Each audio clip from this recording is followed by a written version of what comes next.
오늘은 자본거래와 감액배당이라는 주제를 갖고 한번 이야기를 나눠볼까 합니다. 자본거래라는 용어 자체가 이제 일반 분들에게 일상적이지 않은 용어일 수 있는데 한번 쉽게 제가 설명을 한번 해볼까요? 쉬운 용어는 아닌 것 같아요. 네. 네네. 오늘이 근로자의 날이잖아요. 네, 저희 녹음하는 날이 지금 네. 근로자의 날입니다. 예. 이제 노동소득이 가장 의미가 부여되는 날이 아닌가 싶습니다. 보통 우리가 노동으로 생애소득을 확보할 수 어렵다고 하잖아요. 그래서 시간이 지나면 이제 자본소득을 늘리려는 노력들을 하죠. 가장 바라는 거죠. 네, 그래서 주식 투자도 하고 부동산 투자도 하고 그래서 이제 개인도 이런 식으로 이제 노동소득과 자본소득의 결합을 통해서 안정적인 소득원을 확보하려는 노력을 하는 것처럼 법인도 저는 마찬가지라고 봅니다. 그래서 법인의 통상적인 영업활동을 통해서 창출되는 이익이 이제 이익잉여금으로 쌓이게 되는 거고요. 네, 어떻게 보면 법인의 노동소득이라고 봐야 되겠죠. 아, 법인의 노동소득? 네. 아, 그런 게 법인은 노동을 하는 주체는 아니지만 비유를 하자면 자, 반면에 이제 법인도 단순히 이제 물건을 잘 만들거나 용역을 제공하는 거 외에 자본거래, 쉽게 말씀드리면 이제 증자를 한다든가 감자를 한다든가 네. 이런 이제 자본이 늘고 줄고 하는 이런 일련의 행위들 그 외에 이제 더 복잡하고 고도화된 자본거래가 있습니다만 이런 거래를 통해서 법인이 얻게 되는 이익, 물건을 잘 만들고 용역을 제공하는 것 외에 그런 활동을 통해서 생기는 잉여금을 자본잉여금이라고 한다. 즉자적으로 좀 이해를 하셨으면 좋겠어요. 말씀 비유해 주시니까 이해가 쉽게 되는 것 같습니다. 그렇게 이제 개인하고 비교를 하면 이게 자본거래가 뭐겠구나. 예를 들어서 5천만 원짜리 자본금융 회사예요. 액면가가 10,000원이라고 가정을 할까요? 네. 자, 지금 이 회사가 액면가가 10만 원입니다. 누가 이 회사에 1억을 투자하겠대요.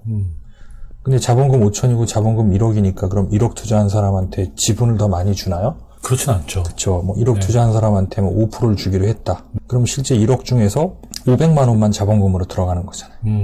그럼 나머지 이제 9,500만 원은 이 법인이 이런 증자 활동을 통해서 이익을 얻은 거죠. 자본잉여금이 되겠군요. 그렇죠. 이런 이익들은 이제 자본잉여금이다 이렇게 보는 거죠. 그래서 물건을 잘 만들어서 거기서 창출된 이익으로 법인이 지속가능한 성장, 지속가능한 사업의 영속성을 유지하는 것도 있지만 이런 자본거래를 통해서 마찬가지로 창출된 이익으로 또 기업이 성장하는 데 필요한 자금을 조달하는 방법이 되는 거죠.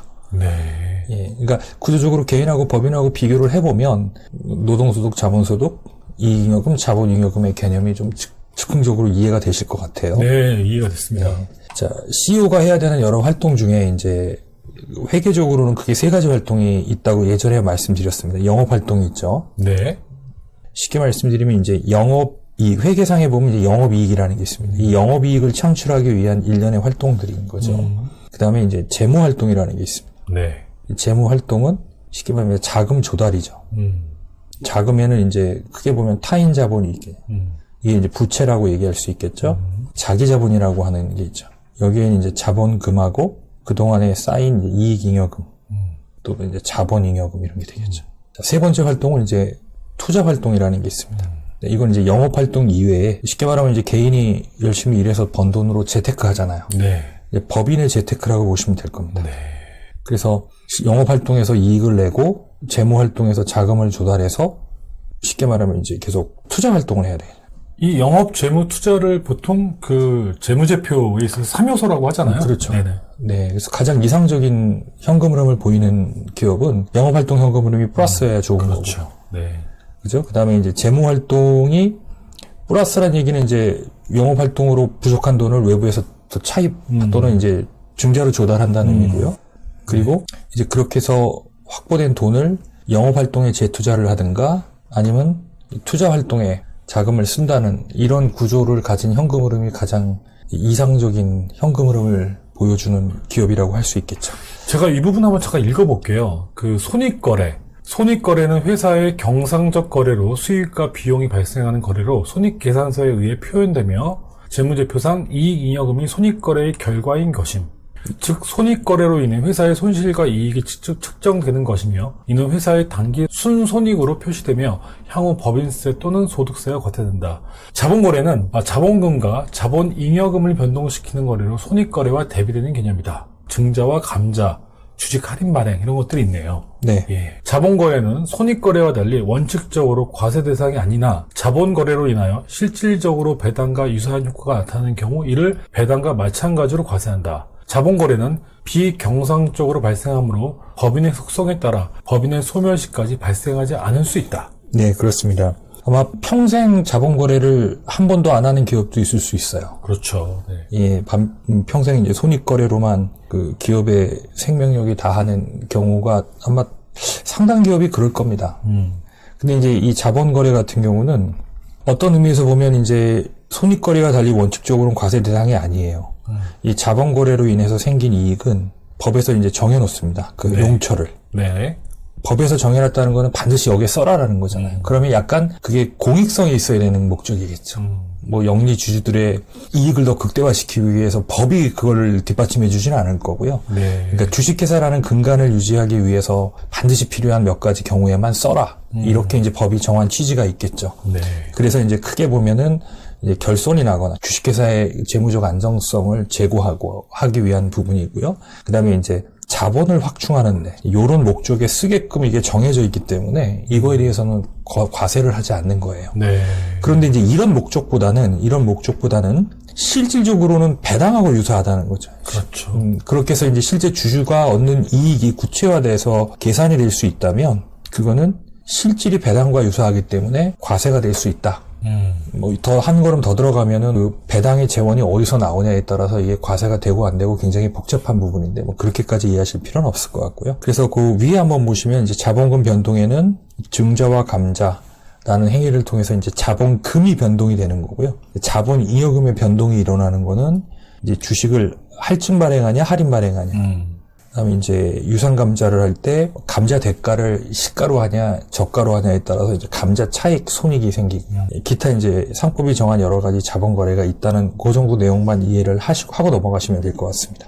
자본 거래에 대한 단상이라고 그랬는데요. 이제 실질적으로 이제 자본 거래를 할 거냐 말 거냐에 대한 고민을 좀 이렇게 판단하시면 어떨까 싶어요. 제가 이 비유가 맞나 모르겠는데 인류의 평균 수명이 길어진 이유를 꼽는다면 많은 사람들이 의약품이 발달이 됐기 때문에 라고 생각하겠지만 실제 이제 그 학계에 보고된 논문을 통해서 보면 이제 영양이 개선된 측면이 가장 크고요. 그렇죠. 네. 예, 그 다음에 이제 공중보건이고 사실 의약품은 세 번째라고 합니다. 맞습니다. 예, 제가 이렇게 비유를 좀 한 거는 일단 우리가 이 자본거래를 보통 하는 기업의 순서가 있다는 거죠.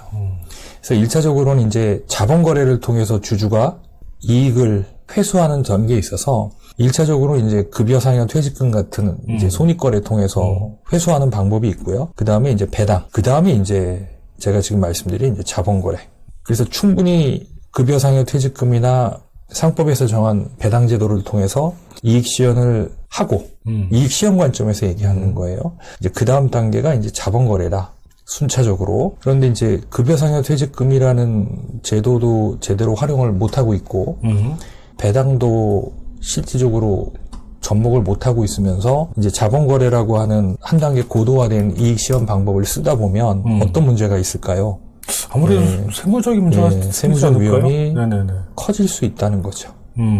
예, 그래서 이제 상담을 받고 진행을 하실 때에는 우리가 1번, 2번을 충분히 실행하고 있는지 여부를 한번 보시고 이제 3단계 자본거래로 넘어가는 부분에 한번 고민을 해보시는 게 좋을 것 같다는 의미에서 이렇게 제가 한번 비유를 드려서 설명을 드려봤습니다. 아주 재밌는 비유였습니다. 조금 더 이제 요거를 이론적으로 한번 설명을 드려볼게요. 한번 읽어봐 주시겠습니까, 선생님? 자본거래는 경상적으로 발생하는 거래가 아니지만 회사가 성장할수록 특정 목적을 갖고 실행하는 자본거래의 비중이 늘어날 확률이 높음. 또한 비경상적으로 발생하므로 법인의 속성에 따라 법인 소멸시까지 발생하지 않을 수도 있음. 자본거래에 따른 세금은 손익거래에 비해 규모도 크고 자본거래에 의한 탈세 혐의를 과세당국도 엄중히 조사하기 때문에 예기치 않은 세금 폭탄을 맞을 수 있음. 네, 그래서 아까 제가 말씀드린 것처럼 자본거래가 사실은 특정 목적이라고 했잖아요. 네. 이 특정 목적이 이제 어떻게 보면 경영상 정당한 사유, 이걸 이제 우리가 보통 한목적적이라고 하죠. 네네. 한목적성을 띠고 있다면 뭐 세무적으로 내가 세금을 조세피하기 위한 목적이 아니라면 뭐 그 정당성이 확보가 되는 거겠죠. 근데 이게 이제 대주주가 법인 자금을 사회로 유출하기 위한 하나의 방편으로 활용된 측면이 부각이 되게 되면 당연히 이제 과세당국의 검증의 강도가 세워질 수밖에 없다 이런 부분이죠. 예, 그래서 여기 보면 이제 특정 목적이라는 게 대주주의 이익을 회수하거나 이제 지배구조 개선이라는 목적 달성을 위해서 그래서 증자, 감자, 자기주식 취득, 합병, 분할, 현물주자, 주식 교환 등 다양한 방법이 있습니다. 재무제표상에 그럼 이 자본거래와 관련된 계정이 어떻게 기표가 되는지를 한번 살펴볼 필요가 있을 것 같아요. 자, 기업에서 자산에서 부채를 차감한 잔여 지분을 우리가 회계상의 자본이라고 하죠. 네. 그리고 기업의 소유주, 주주죠. 네. 기업의 자산에 대해서 가지는 순 청구권의 가치를 말합니다. 그래서 또는 이제 자기 자본이라고 하기도 하고요. 또는 이제 주주 지분이라고 하기도 합니다. 자, 자산에서 부채를 뺀 금액을 자본이라고 얘기하는데 여기서 말하는 자산은 이제 총자본, 그러니까 타인 자본과 자기 자본을 총 합친 더블은 총자본이라고 표현하기도 하고요. 네. 총지분이라고 표현하기도 하고 총자산이라고 표현하기도 합니다. 여기서 부채는 타인 자본 또는 채권자 지분을 말하고 여기서 뺀 게 이제 자본입니다. 그래서 자기 자본, 소유자 지분, 순자산이라고 표현하기도 합니다. 자, 재무상태표를 보면 이렇게 구성이 돼 있죠. 네. 왼쪽에 자산, 오른쪽에 부채와 자본으로 표현되어 있습니다. 그래서 자본은 보시면 알겠지만 자산에서 부채를 뺀 금액이에요. 따라서 자본은 독립적으로 측정될 수는 없고 자산과 부채가 결정이 되면 거기에 따라서 종속적으로 결정되는 것이다. 이렇게 이해를 하시면 될 것 같고요. 그럼 자본을 변동시키는 거래에는 두 가지 거래가 있다고 말씀드렸죠. 하나는 자본 거래가 있고 손익 거래가 있다. 라는 부분. 손익거래에서 대표적인 건 이제 이익잉여금은 다 아실 겁니다. 여기서 이제 이해를 하셔야 될 건 미처분 이익잉여금은 많이 들어서 알고 계실 거예요. 근데 이익이 나면 법인이 특정 목적의 이익잉여금을 쓰겠다고 해서 임의로 적립할 수 있는 그렇게 해서 이제 꼬리표를 붙여놓은 게 임의적립금이고요. 반면에 이제 우리가 배당을 하고 나면 배당 금액의 10%를 법적으로 적립해야 되잖아요. 그 법정 준비금을 이익준비금이라고 표현합니다.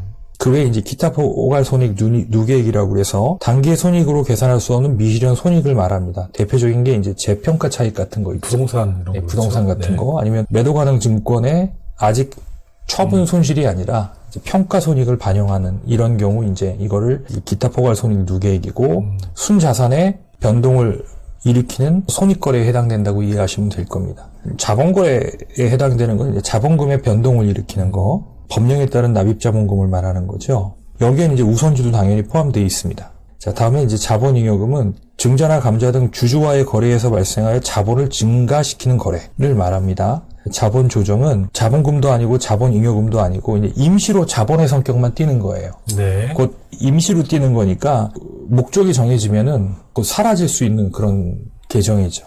네, 오늘은 이제 자본거래에 대한 기본적인 개념하고요. 그리고 또 자본이라는 게 뭔지에 대해서 개념적으로 설명을 좀 해주셨습니다. 계속해서 이어서 다음 시간에 방송을 진행하도록 하겠습니다. 고맙습니다. 네.